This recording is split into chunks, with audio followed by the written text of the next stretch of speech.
One of the things I wanted to circle back with, so with men specifically and doing MDMA therapy, do you find a pattern or like a common thread when it comes to like a resistance to expressing vulnerability to the feminine? 100%. Yeah. And I'm glad you brought that up.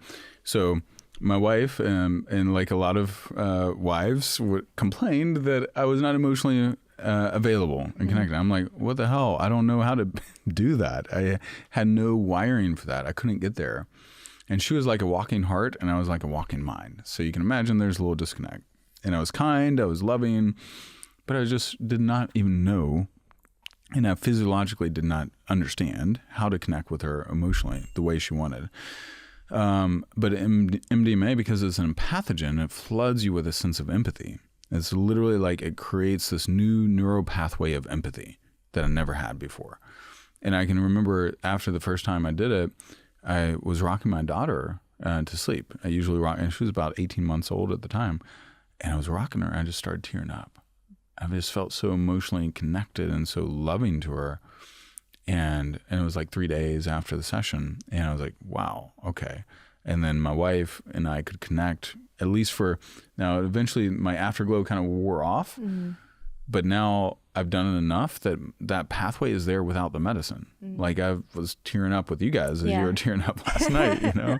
And I can get there. And like I'll rock my daughter to sleep, probably once a week where I just tear up. Mm. I just feel so much love. And my daughter now runs to me in a way she never ran to me when I would come home or whatever, because she feels emotionally safe and connected to me. And I'm empathetic. But for men that struggle with getting that emotional connection, and it's harder for us as men. We're not wired that way as deeply. Like one research study found that the average 7-year-old daughter has a more emotionally rich vocabulary than her dad. 7-year-old. And so I got like 4 years if I'm average. I'm above average, but because my 3-year-old is, she's full of expression. But if I want to be emotionally connected, my wife wanted it to, our marriage was on the rocks many different times because of that. That was one of the factors. And now, like, we're better than ever. She feels more love and more heart connection, and I'm able to empathize, and I have that pathway. And I would say before it was a gravel road from my heart to my head, now it's like a 4-lane highway. And I couldn't have got there without the medicine. So what would you say to men that say women don't actually want to see vulnerability, or let alone a man cry, because the minute that they show anything, that she'll see it as weakness and leave? Yeah, I'd say sometimes that is true, that women will say that. And then like my wife, when I started being more emotionally vulnerable, she then would say a couple weeks later, no, I don't want to say anything because then you'll be like a pussy and cry. Oh, no. And so that was hurtful. But she was also learning to repattern her nervous system. Mm-hmm. And then I'm also learning what type of what vulnerability really means. It doesn't mean being a moppy mess necessarily, but it means being emotionally safe and connected to my wife. So I thought women might say what they really want is they want to feel emotionally safe. So they don't necessarily want us to unravel before them, because they might not feel safe if we unravel. And so we still need an outlet to unravel, whether that's another coach, a therapist, another buddy, wise mentor, whatever. You need someone sometimes be able to unravel, and I can unravel with my wife to some extent with certain things, but I can't do everything. She doesn't really want me to unravel like she unravels. She needs me to hold space for anything and everything, and she has her girlfriends for that too, and her sister, but I've found, at least in my work, that the women, when they say that, they just want the emotional connection. That's really what they want. Because if Eric is a soppy mess for like weeks, you're like, you have to shift into masculine. Yeah. Mm-hmm. So, and men, we don't really want to be a soppy mess anyhow. That's not not as natural for us. Yeah, I think. Yeah, and I think that there's a difference too between like wallowing and not letting the emotion pass through you versus just one honest expression. And I've had men in the comment section say that they took advice and they were vulnerable and they cried for the first time in front of their girlfriend, and now it's their ex-girlfriend. And I think it's got to probably be a balance for a man. I know it's going to be different than for a woman. Like, you can't bear all of it all of the time. So being selective with it. But I would also have the counterpoint that if she's so scared of seeing you, then that's not your fault. Yeah, correct. Do you know what I mean? Yeah, it's like my wife had to heal and repattern some ideology around what authentic masculinity looked like for her. Because she grew up in a very, toxic masculine environment. So 100%. And now we have that, but I would say, men, it's scary to emotionally unwind and cry, but, and that's not even necessarily the ultimate barometer of like emotional vulnerability. Right. Do you cry? Yeah. But a lot of men I've worked with haven't cried in 20 years too. And then finally they open up and release too. Yeah. Yeah. So I think too, like, being intentional with your partner, and sometimes realizing it's not the partner for you, or working together to where you're both operating at a higher level, so neither of you are scared. Yeah. And ultimately too, I see a lot of men where we need to be able to learn how to process our emotion instead of burying it and suppressing it. And when we bury it and suppress it, then it often comes back out as anger. And that also doesn't make you feel safe. And like one of my clients right now, he's controlling his anger, but I'm actually trying to get him to unlock it. Like anger management? Yeah, exactly. Yeah, I want it out. So he's like, be a raging bear for a moment, not with his wife, but be a raging bear to release it, because it's so suppressed and so tightly controlled.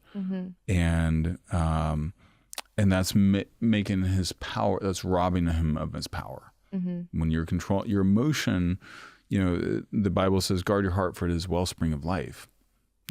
Jesus and other spiritual leaders talked about, you got to love with all of your heart, all of your mind, all of your soul, all of your body. Like, every aspect of you needs to be involved.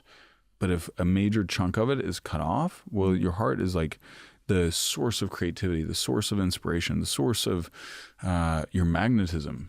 Heart Institute has found that the heart is 65 times more electromagnetically powerful than your brain. So it sends out a stronger electromagnetic field that can extend up to 8 feet.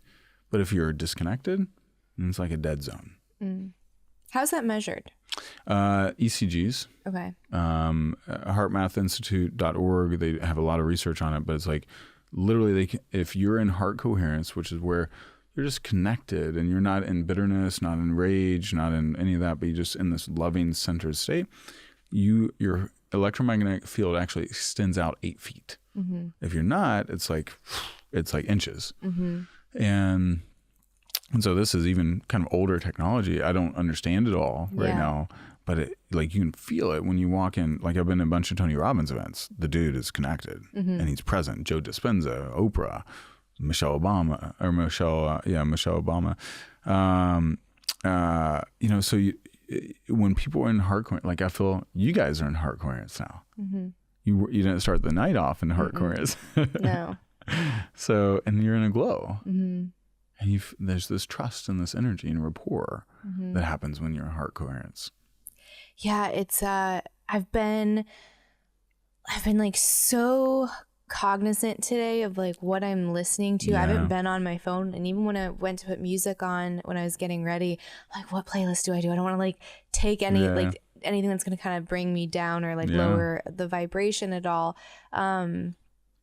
What is the protocol to, like, I guess, keep all the benefits for as long as possible, and then be able to integrate it to where you're not like using something every other week, or right? Like, you're not relying externally to get there, and like you can trust your body to get back. Yeah. So I really think it comes down to about 4 or 5 things. First, like, after the session, so back on the neuroscience side, you have this acute window, acute subjective experience, which is while you're on the high.